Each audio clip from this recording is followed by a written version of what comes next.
निरंकार आपसे कैसे बात करते हैं। साथ संगत जी, आशा करता हूँ निरंकार की कृपा से आप सभी अच्छे होंगे, स्वस्थ होंगे। साथ संगत जी, आप जी के चरणों में बहुत ही सुंदर प्रेरणादायक कहानी विचार, जिसका विषय है निरंकार आपसे कैसे बात करता है। तो आइए साथ संगत जी जानते हैं इस प्रेरणादायक कहानी के माध्यम से। साथ संगत जी, आज हम एक ऐसी आध्यात्मिक कहानी लेकर आए हैं साथ संगत जी आप जी के लिए, जो आपके मन को गहराई से छू जाएगी। यह कहानी सिर्फ एक कथा नहीं है, बल्कि एक मार्गदर्शन है जो हमें बताती है कि निरंकार वह सर्वशक्तिमान परमात्मा जो हर जगह विद्यमान है, वह हमसे कैसे संवाद करता है, कैसे हमें संकेत देता है और कैसे हमारे जीवन की राह आसान करता है। संगत जी, कई बार हम सोचते हैं कि क्या ईश्वर सच में हमसे बात करता है, क्या उसकी आवाज़ सुनाई देती है, या फिर वो सिर्फ हमारी कल्पना होती है। तो आज की यह कहानी साथ संगत जी आपको इसी सवाल का जवाब देगी और आपके हृदय को यह विश्वास दिला देगी कि निरंकार सदा हमारे पास है और हर पल किसी न किसी रूप में हमसे संवाद करता रहता है। तो आइए साथ संगत जी सुनते हैं निरंकार आपसे कैसे बात करता है, एक अद्भुत आध्यात्मिक यात्रा। साथ संगत जी, बहुत समय पहले की बात है। एक छोटा सा गांव था जहां एक साधारण किसान का परिवार रहता था। उस किसान का नाम रामदीन था। रामदीन बहुत बड़ा ही ईमानदार, मेहनती और सरल स्वभाव का इंसान था। वह बचपन से ही अपने दादाजी से निरंकार की बातें सुनता आया था। उसके मन में एक ही सवाल हमेशा से रहता, निरंकार मुझसे कैसे बात करेगा। संगत जी, रामदीन दिन भर खेतों में काम करता, घर लौटकर अपने बच्चों को पढ़ाता, पत्नी का हाथ बटाता और रात को चुपचाप आसमान देखकर भगवान से बातें करता, पर उसे कभी कोई आवाज़ सुनाई नहीं देती थी। वह अक्सर मंदिर जाता, संतों की संगत करता, सत्संग सुनता, पर यह प्रश्न उसके मन में हर बार लौट आता कि हे परमात्मा, आप मुझसे बात क्यों नहीं करते। एक दिन जब रामदीन खेत से लौट रहा था तो रास्ते में एक बूढ़ा साधु उसे मिला। साधु जी बहुत थके हुए थे और उनके पाँव में चोट भी लगी थी। रामदीन ने बिना कुछ सोचे उन्हें सहारा दिया, अपने घर ले गया, पाँव धोए, पट्टी की और उन्हें भोजन कराया। साधु जी ने उसे आशीर्वाद देते हुए कहा, बेटा तू धन्य है, तूने आज निरंकार की सेवा की है। जब तू दूसरों की सेवा करता है तो वही तेरा निरंकार तुझसे बोलता है। सेवा में ही उसका संदेश छुपा होता है। रामदीन ने साधु की बातें सुनी पर मन में संतोष नहीं हुआ। क्या यही तरीका है? क्या ईश्वर सही संकेत दे देता है? संगत जी, कुछ महीने बाद गांव में भीषण आग लगी।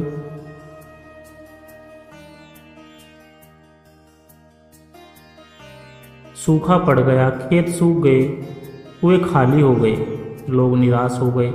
रामदीन ने अपने छोटे से कुएं से थोड़ा सा पानी बचा लिया था, वह भी गांव वालों में बांट दिया। सभी गांव वाले रामदीन को धन्यवाद कहने लगे। एक वृद्ध किसान ने उसके कंधे पर हाथ रखा और कहा, बेटा, जब तूने अपना सब कुछ गांव वाले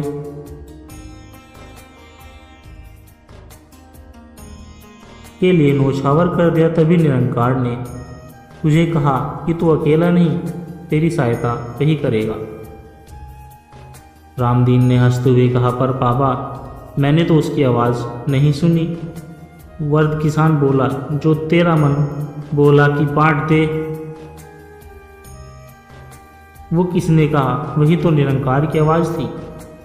रामदीन को पहली बार महसूस हुआ कहीं ये बात सच तो नहीं। एक रात रामदीन बहुत परेशान था। उसका खेत पूरी तरह बर्बाद हो चुका था। घर में अनाज भी नाम मात्र था। वह चुपचाप चौपाल में बैठा था। तभी उसका 5 साल का बेटा गोपाल उसके पास गया और बोला,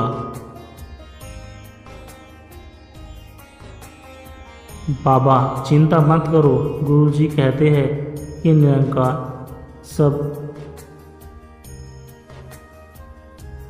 सब ठीक कर देगा। रामदीन की आंखों में आंसू आ गए। उसने अपने बच्चे को गले से लगाया। उसे लगा ये तो निरंकार की ही आवाज़ है जो मेरे बच्चे के मुख से मुझे धैर्य दे रही है। एक दिन गांव में एक बड़ा सत्संग हुआ। मशहूर संत वहां आए। रामदीन भी भर गया।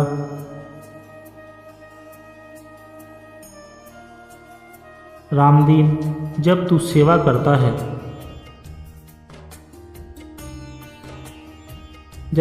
करता है, दूसरों की मदद करता है, तब निरंकार तुझसे बात करता है। जब तू अपने विवेक को सुनता है, वही उसकी आवाज़ है।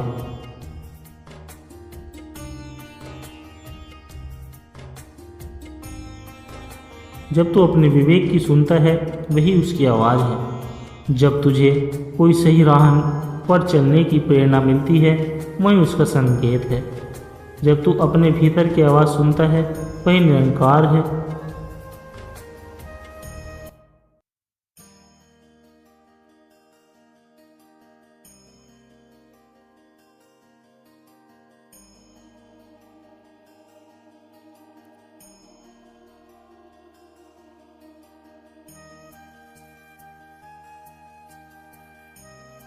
जब तुझे कोई सही राह पर चलने की प्रेरणा मिलती है, वही उसका संकेत है। जब तू अपने भीतर की आवाज़ सुनता है, वही निरंकार है। उसे बाहर मत ढूंढ, वो तेरे भीतर है। रामदीन की आंखें भर आई। उसे अब समझ में आ गया कि इतने वर्षों से निरंकार उससे हर पल बात कर रहा था। वह बूढ़ा साधु हो, गांव वाले हो, उसका बच्चा हो, सब में ही बोल रहा था। रामदीन को अब कोई प्रश्न नहीं रहा। वह जान गया कि निरंकार की कोई भाषा नहीं। वह प्रेम की भाषा बोलता है, सेवा, भक्ति, परोपकार और सत्संग। यह निरंकार के संवाद के माध्यम है। उसने उसी दिन से हर छोटी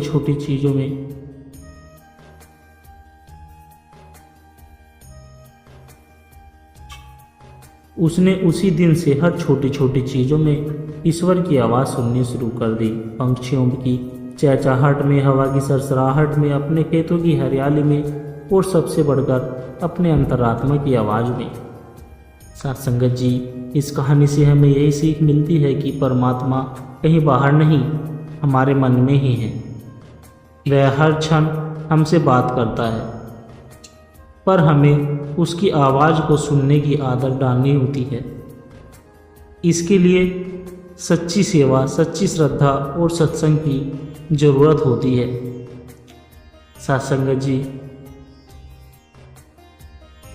सुंदर हिमालय की तलहटी में एक छोटा सा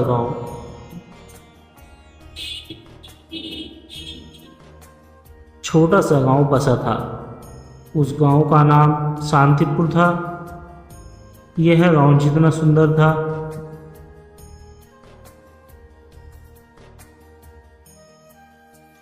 सुंदर था, उतना ही सरल स्वभाव के लोग वहां रहते थे। उन्हीं लोगों में एक व्यक्ति हरिहर भी था। हरिहर बचपन से ही जिज्ञासु था। हर बात की तह में जाना चाहता था। उसने शास्त्र पढ़े, वेद पढ़े, कुरान पढ़ी, सुने, गुरुओं के पास बैठे, पर उसे एक प्रश्न ने हमेशा बेचैन रखा। निरंकार मुझसे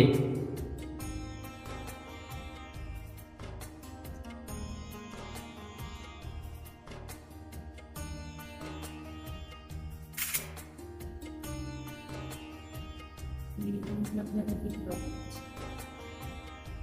और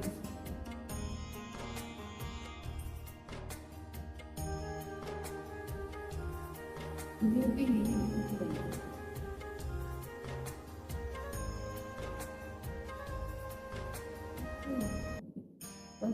निरंकार मुझसे सीधे बात कब करेगा, मैं उसकी आवाज़ अपने कानों से सुनना चाहता हूँ। हरिहर दिन रात तपस्या करता रहा, कभी गुफा में ध्यान लगाता, कभी नदी किनारे बैठता। बरसों तक उसने जंगल जंगल भटक कर साधु संतों से यही प्रश्न किया, पर कोई संतोषजनक उत्तर न मिला। एक दिन हरिहर को खबर मिली कि पहाड़ों के उस पार एक संत रहते हैं, जिनका नाम स्वामी शरणानंद था। कहा जाता था कि वे स्वयं निरंकार से बात करते हैं। बस फिर क्या था, हरिहर ने कंधों पर झोला डाला और चल पड़ा स्वामी से मिलने के लिए। 4 दिन की कठिन यात्रा के बाद वह स्वामी जी के आश्रम पहुंचा। वहां उसने अपने हृदय का प्रश्न रखा, स्वामी जी, क्या आप सच में निरंकार से बात करते हैं? स्वामी जी ने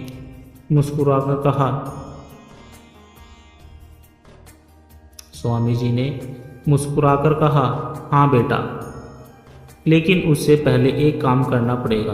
कल सूर्योदय से पहले नदी किनारे आ जाना। हरिहर को आशा की किरण दिखाई दी। रात भर वह बेचैन रहा। भोर होते ही नदी किनारे पहुंचा।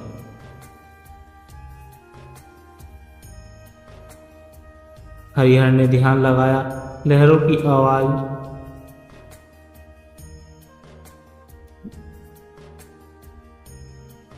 आवाज, बहाव की सनसनाहट, पत्थरों से टकराती जलधारा, बस यही सुनाई दिया। स्वामी जी ने कहा, बेटा देख, यह पानी तुझे क्या कह रहा है? हरिहर बोला, कुछ नहीं महाराज, बस शोर ही शोर है।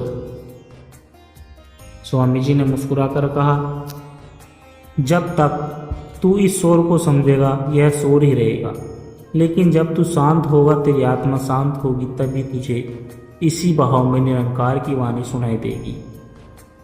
स्वामी जी ने हरिहर को आदेश दिया कि अब वापस अपने गांव लौट जा। 1 महीने तक किसी से बहस मत करना, बस गांव में सबसे छोटा बनकर सेवा करना और हर सेवा को निरंकार से बात मानना, फिर वापस आना। हरिहर के मन में 1000 सवाल थे। हरिहर के मन में 1000 सवाल थे, सेवा से कैसे आवाज़ सुनूंगा, पर स्वामी जी का आदेश था, उसने सिर झुका लिया। वह गांव लौटा जिस महिला के घर में पानी नहीं पहुंचता था। हरिहर ने खुद पानी पहुंचाना शुरू किया।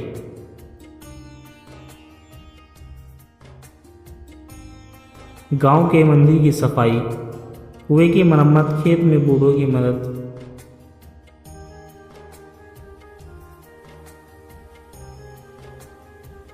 एक दिन गांव का सबसे कठोर दिल वाला बूढ़ा व्यक्ति, जो कभी किसी से सीधा नहीं बोलता था, उसने हरिहर को रोका और बोला, बेटा तू क्यों इतनी मेहनत करता है और किसके लिए करता है? हरिहर ने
हरिहर ने नम्रता से कहा, निरंकार के लिए बाबा, वही तो मुझसे कह रहा है सेवा कर। उस बूढ़े की आंखों में आंसू आ गए।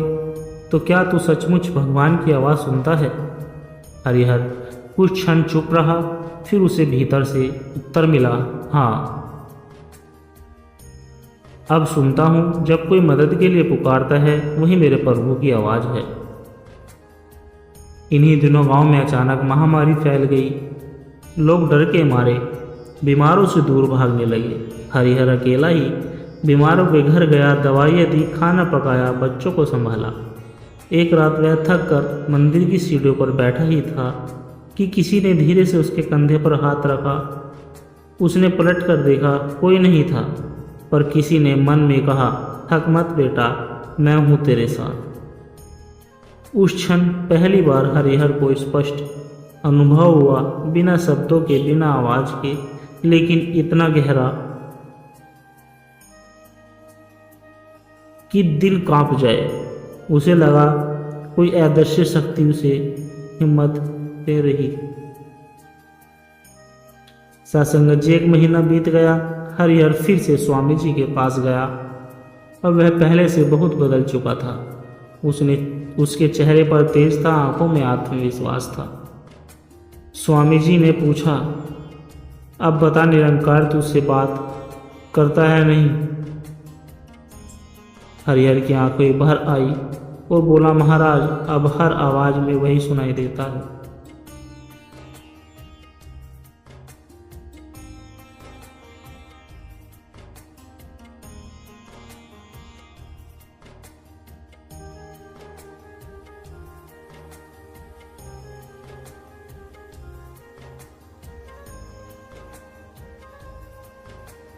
हरिहर की आंखें भर आई, महाराज, अब हर आवाज में वही सुनाई देता है।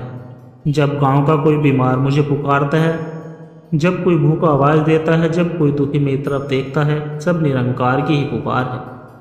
पहले मैं उसे अलग से सुनना चाहता था, पर अब मैं जान गया हूँ कि वह तो हर जीव में है, हर दुख में है, हर सेवा में है।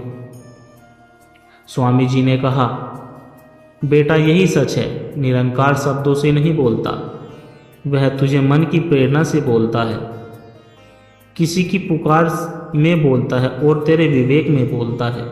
जिसने यह सुन लिया उसने निरंकार को पा लिया। हरिहर वापस अपने घर लौट गया। अब वह कभी ध्यान में बैठकर आवाज़ नहीं ढूंढता, वह हर जरूरतमंद की मदद करता, हर दीन दुखी के लिए दुआ करता, और उसके भीतर हर पल वही आवाज़ गूंजती रहती कि मैं तेरे साथ हूँ बेटा। जब भी आपसे सत्संग जी, जब भी आपसे कोई सेवा मांगे, जब भी कोई आपकी सहायता चाहे, जब भी आपके दिल में सही गलत की कसौटी बोले, समझ लीजिए वही निरंकार आपसे बात कर रहा है। उसे बाहर ढूंढने की बजाय अपने कर्मों में, अपनी अंतरात्मा में सुनिए सत्संग जी। बहुत समय पहले की बात है। उत्तर भारत के एक पुराने गांव में एक वृद्ध संत रहते थे। उनका एक ही काम था, गांव वालों को आत्मा और परमात्मा का मार्ग समझाना।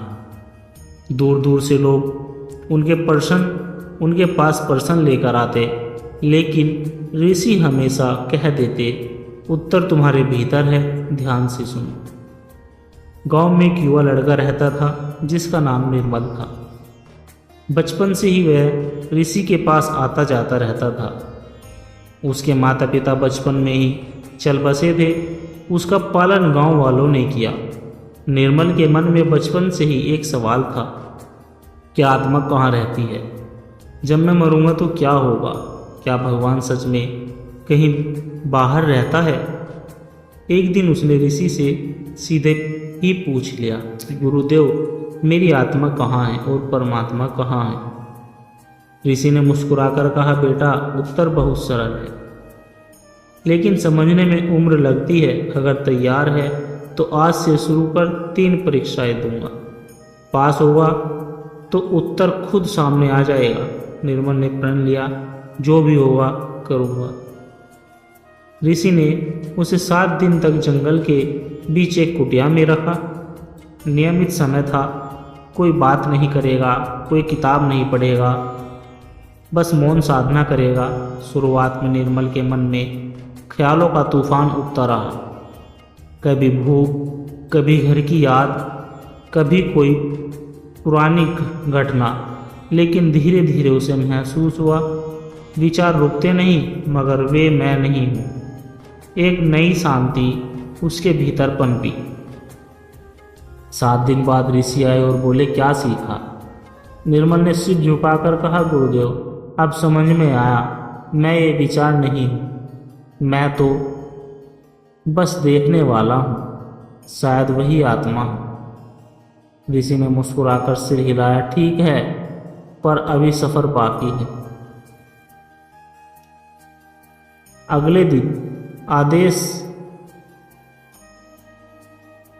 अगले आदेश में ऋषि ने उसे गांव लौटने को कहा।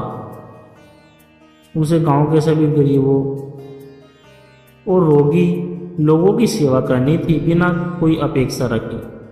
निर्मल ने बिना किसी झिझक के काम संभाल लिया।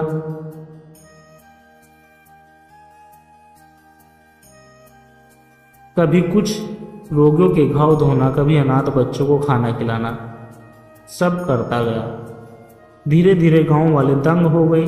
जिसे कभी खुद दूसरों की मदद करनी थी, वही अब सबका सहारा बन गया। एक दिन एक वृद्ध ने उसका हाथ पकड़कर कहा, बेटा, तू भगवान है, तेरा हाथ मुझे भगवान का हाथ लगता है।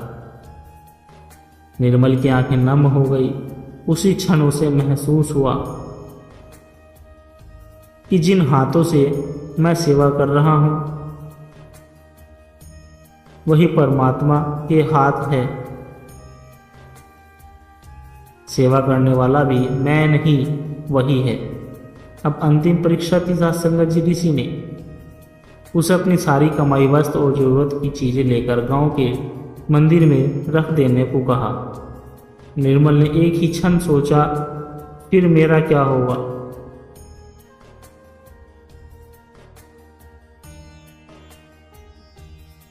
सत्संगत जी, लेकिन अगले पल उसने सब छोड़ दिया। अगली सुबह गांव में भयानक तूफान आया। घर गिरने लगे, खेत उजड़ने लगे। सब लोग ऋषि के पास भागे। ऋषि शांत बैठे थे। निर्मल भी पहुंचा। उसने पूछा, गुरुदेव, अब क्या होगा? ऋषि ने कहा, जिसने अपने धन को, अपनी वृद्धि को परमात्मा के हवाले कर दिया,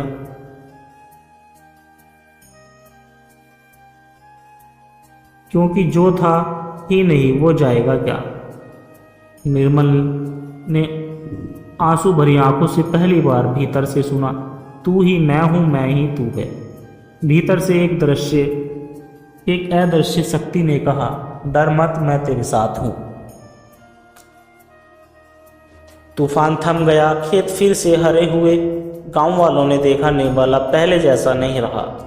उसके चेहरे से तेज झलकने लगा। जो भी दुखी होता उसके पास जाता और शांति पाता। एक दिन ऋषि ने उसे गले लगाया और कहा, अब तुझे उत्तर मिल गया। आत्मा तेरा सच्चा स्वरूप है। परमात्मा उसी घर में है, उसे कहीं बाहर मत ढूंढो। सेवा कर, मौन साधना कर, समर्पण कर, यही द्वार है, यही घर है। सत्संगत जी, जीवन में अगर हम मौन साधना, सेवा और समर्पण को अपना ले तो हमें खुद पता चल जाएगा कि आत्मा कहीं बाहर नहीं, बल्कि यही चेतना है। और परमात्मा ही आसमान में नहीं, बल्कि चेतन में ही छुपा बैठा है। सत्संगत जी,